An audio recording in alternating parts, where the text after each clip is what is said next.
Hi, I would like to take a couple minutes and show you how to do the wrapping paper math. Now, normally, if this was a normal year, now that you guys have picked out your books, then you will spend the next day or so measuring your books, using your wish list from earlier in the project, and you would find out the length and the width and the height of all your books. And from there, you would want to find the surface area of each book so you can estimate how much wrapping paper is needed. Because remember, the surface area is the area of all the surfaces. And so when you look at a rectangular prism, so my phone would be a thin rectangular prism, you would wrap the top, the bottom, and the four sides. And so if you measure this, then that can give you a good estimate of how much wrapping paper you would need. So I have talked to the organizations, and so far, the ones that I've heard back from are okay if the books are not wrapped this year. And so we are not going to make that part of the project because you're not here to see your books and to measure them. And frankly, I don't want to have to measure all your books for you if you can't find the information on the website. And I for sure don't want to have to spend all of the time wrapping, what was it, 250, 270 books that you guys purchased. So we're going to do an abbreviated version. You'll get the point, you'll get the picture, but then you won't have to do it for your books. So here's what this looks like. I got on the Usborne website and I found 6 different books. And in these 6 books, in the specification section, we found the length and the width. Now, you guys actually had already done that part on your wish list in October. But the height, they don't have the height on there, and so we estimate. Most of these books that you guys purchased are pretty thin, and so we're just going to estimate a half an inch. And then some of them, some of the bigger chapter books are an inch, or some of them are even 2 to 3 inches, depending on what book you ordered. But here's how this works.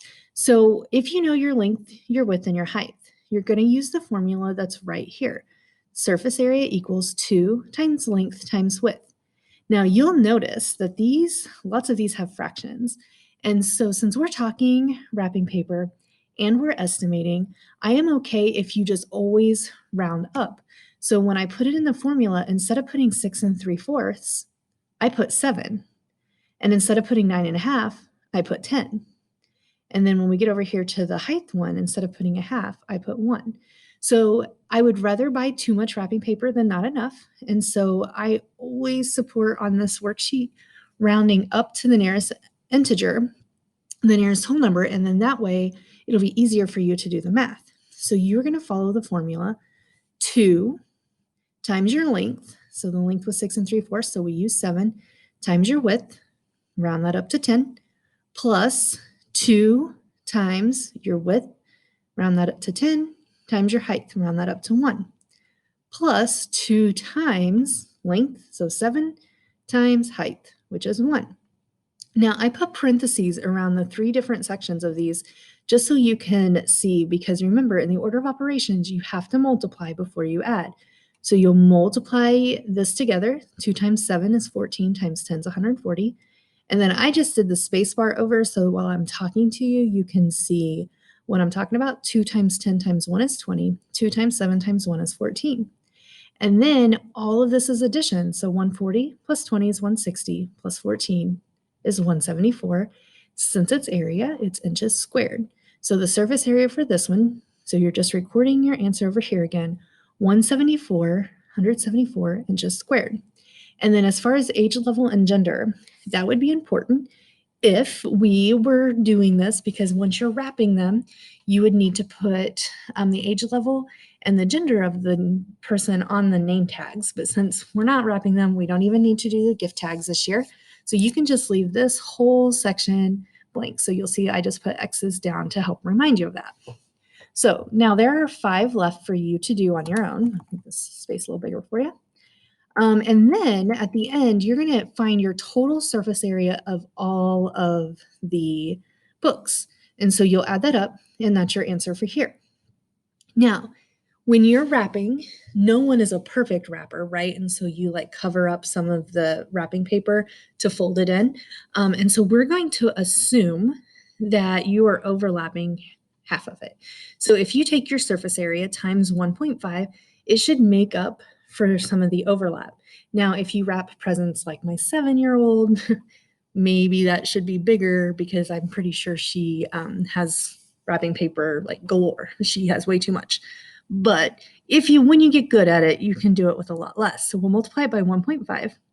And then so far, this is in square inches.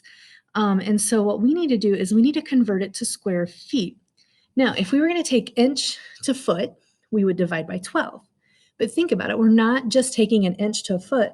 We're taking a square inch to a square foot. And so it's a 12 by 12.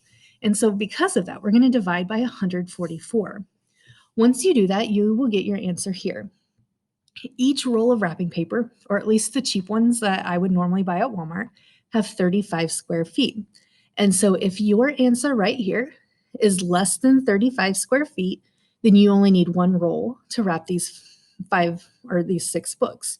If you get an answer that's bigger than 35, then you'll need to divide to see how many rolls of wrapping paper that you will need me to purchase.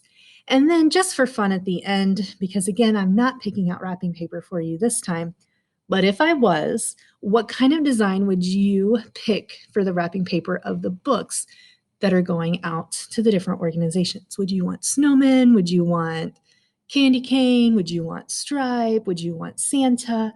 So you can kind of choose. Maybe you want black, right? So whatever you want, that's just kind of a fun question at the end. So you can kind of visualize what it would look like if your books were wrapped. So it makes me sad that we are not doing this part of the project this year because everyone loves to wrap all of their books. And sometimes people learn for the first time how to wrap books. So I hate that we don't get to do that, but we're going to keep our chins up and celebrate the fact that we sent a lot of books out to the community. Thanks for listening. Please let me know if you have any questions. Make sure you submit this on It's Learning when you're done.